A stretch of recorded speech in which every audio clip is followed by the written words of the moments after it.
Hi mga ka-hustlers! So, last weekend, nagpunta kami ng Reno, Nevada kasi may binyag yung anak ng pinsan ko. So, invited kami.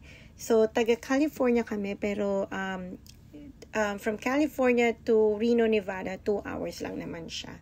So yun nga, yung weekend na yun, blinak off ko para maka-attend kami sa event na yun. So, tas yung mga previous weeks, hindi rin ako masyado nakakapag-post kasi wala akong gana na matay yung aso namin. Yung German Shepherd namin, yun ang pinakagwapong German Shepherd talaga na nakita ko, I swear. Talaga, no cap. No cap. 21 minutes na lang, doon na tayo sa ating destination. At dito na ako magme-makeup. So, light makeup lang. Yan, tinted moisturizer. Tapos kailangan natin ito kasi ma-eye bag ako. Dark eye bag. And then yan lang for blush. Saka yeah, yan lang. Saka yeah, yan lang. Very light makeup lang. Hotel namin, tsaka kami mag-check-in mamaya. Pero 11 pa lang, kaya kakain muna kami dito.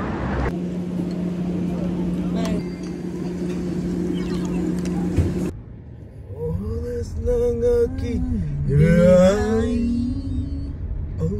Ganda ng ano. So, dito kami magstay. Ito yung Peppermill Hotel.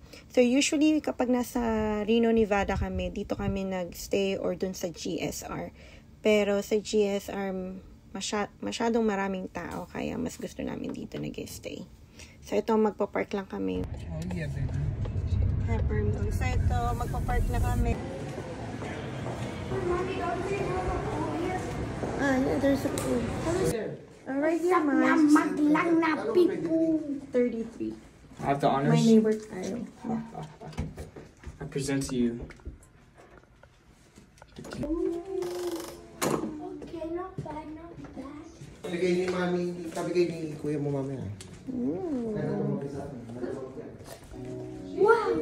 Nasa likod lang pala natin yung ano. Shut up. Shut up. Oh, son. Yun oh. So, ito nga pala yung pool ng Peppermill. So, meron siyang clear glass window na division from the outdoor pool saka sa indoor. Tapos, from the indoor walkway, makikita mo yung mga taong nag-swimming. Tapos, yung window, meron siyang gold tint na parang, you know, nagbibigay ng elegance dun sa